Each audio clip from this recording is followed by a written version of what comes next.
Hello, my name's Laura Killich. My student number is 33005783. This is my major incident mass casualty recorded presentation. The multi-casualty incident scenario that I've chosen today is a structural collapse. So the description of that is, at approximately 2 p.m, the partially completed 7-storey office building under the construction in the Metropolis Industrial Park suddenly collapses due to a critical failure in the support structures. The collapse causes a chain reaction, bringing down the entire building and trapping multiple workers and bystanders in the rubble.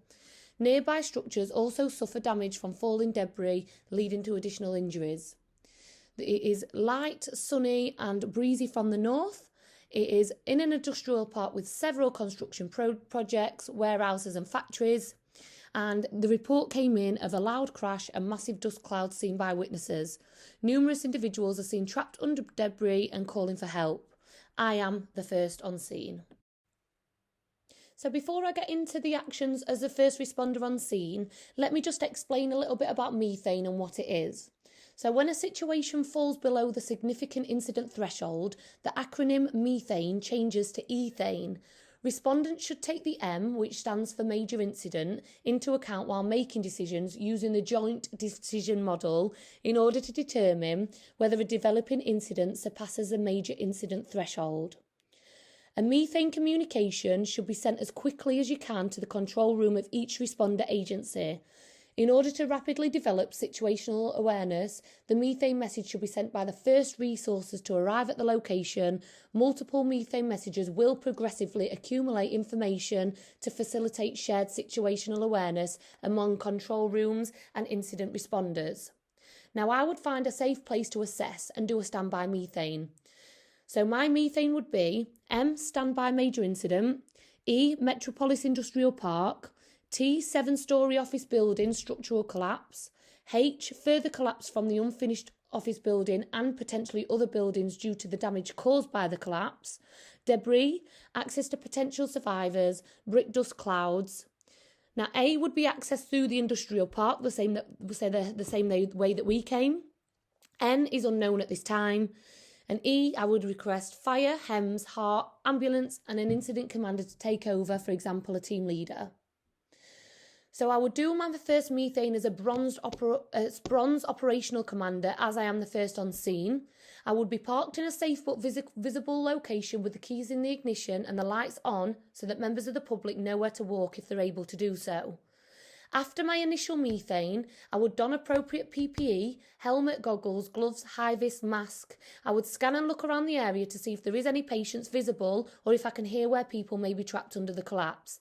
At this moment in time, I'm concerned about structural hazards, including the possibility of more collapses and falling debris, therefore the safety of myself, my crewmate, other members of the public that are present and other emergency responders that are en route. People trapped. There may be people trapped or inside. Injuries, in addition to various medical emergencies such as dust inhalation, victims may sustain injuries or oxygen deprivation. Lifts, elevators. Are there any elevators inside the building with people inside? I would be continually gathering intelligence to feed back to the control room and waiting for my next instructions in regards to entering the collapsed building.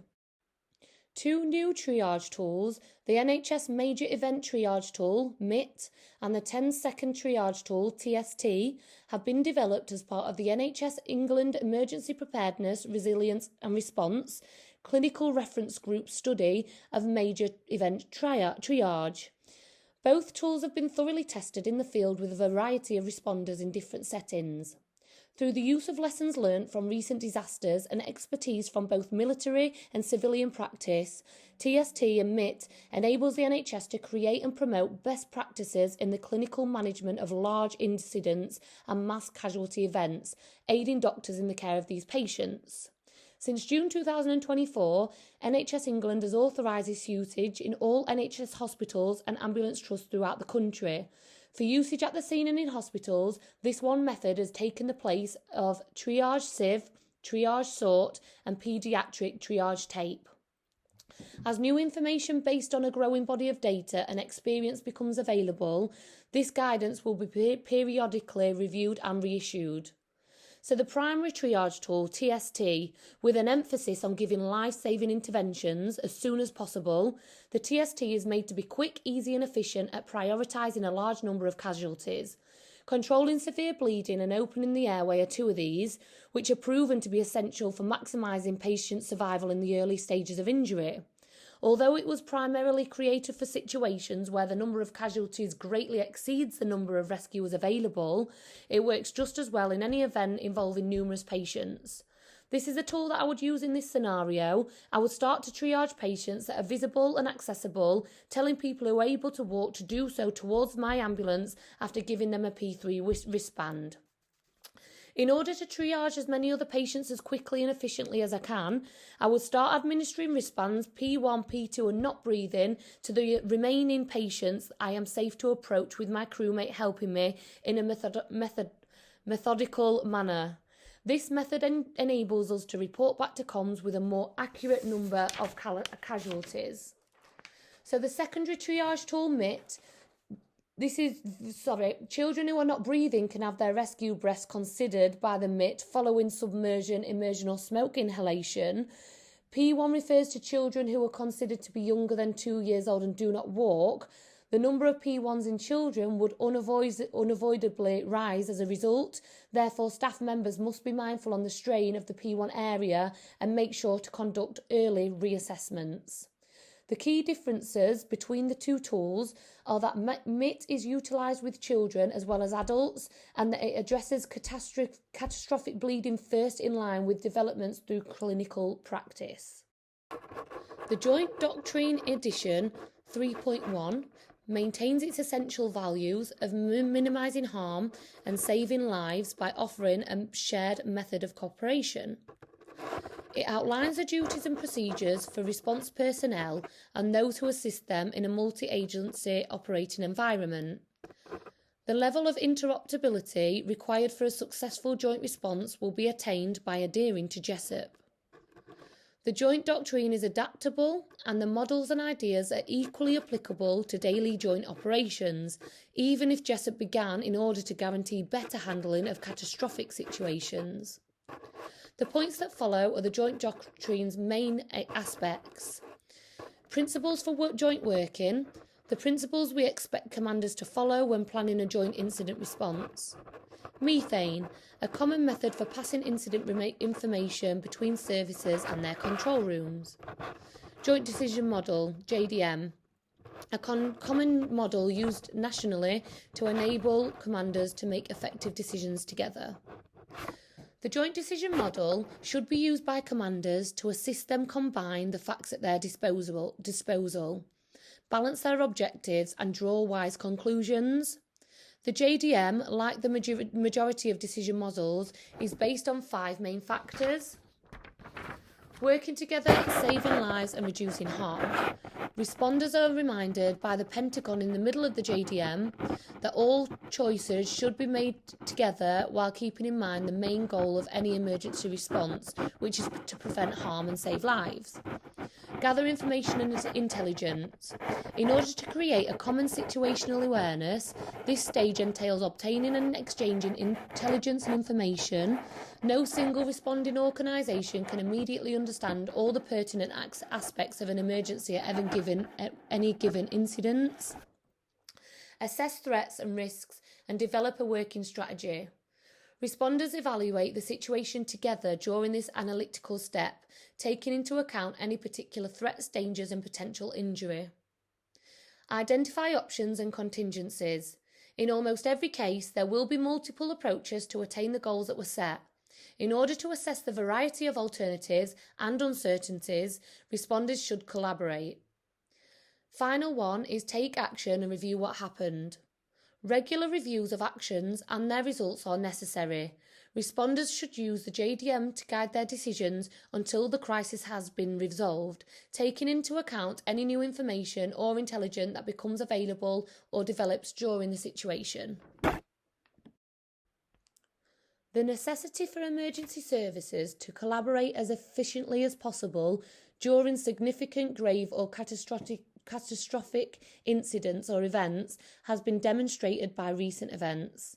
However, Evaluations conducted after significant events like the July 2005 London bombings, the 2014 UK floods that affected a large area, and Derek Bird's 2010 shooting of 12 people in Cumbria, all revealed weaknesses and gaps in the service's interoperability. Thus, GESIP was created in 2012, a programme aimed at enhancing the coordination of police departments, fire and rescue agencies and ambulance trusts during these multi-agency crises. So the Pollock report, made by Dr. Pollock. Now, the purpose of this research was to identify reoccurring problems that impact emergency responder interoperability as they are documented in a number of recent investigations, reviews and other relevant papers that are accessible to the public and that are not classified. These occasions were picked because they sparked the public's interest and inquiries, or because they profoundly affected public opinion. Lessons and recurring themes regarding interoperability were found through the examination of publicly accessible documentation pertaining to each event on the list. So several of the papers included sector-specific or event-specific recommendations that are not consistent with the interoperability framework. They have been summarised in general terms with minimal detail. Interoperability-related suggestions have been thoroughly examined and categorised under the relevant GESIP workstream, and their content now includes an overview of this content includes an overview of every incident along with suggestions relating to it. So here are just a few examples of the public inquiries of major incidents that paved the way to a better system. We have the June floods, the Hillsborough disaster, the London bombings, the major flooding, and the Dunblane Primary School. There is more on the website if you would like to go and have a look. So command management and hierarchy of control / dynamic risk assessment. So since the 1950s, the hierarchy of control has been a fundamental component of the risk assessment procedure that shields employees from potential hazards at work. Introduced by the National Safety Council, the 3 levels of command that are used by the ambulance service reflect this in their own approach to major incidents. A strategic gold commander, a tactical silver commander and an operational bronze commander, also known as GSB. In this hierarchy of control model, individuals are empowered by their position within the organisation, which grants them particular control over other people for the length of the incident or event.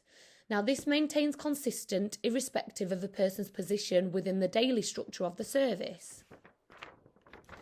Each position in the GSB structure should be chosen based on an individual's command competency and scope of practice.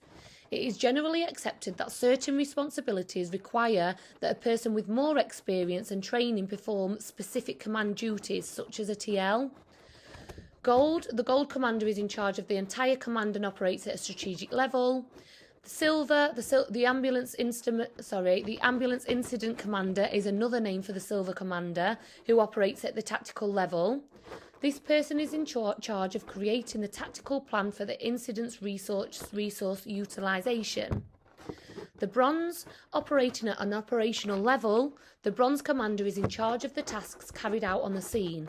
In addition to being at a forward command post, they will ideally be at the scene of the incident with the Bronze Commanders of the other responding agencies.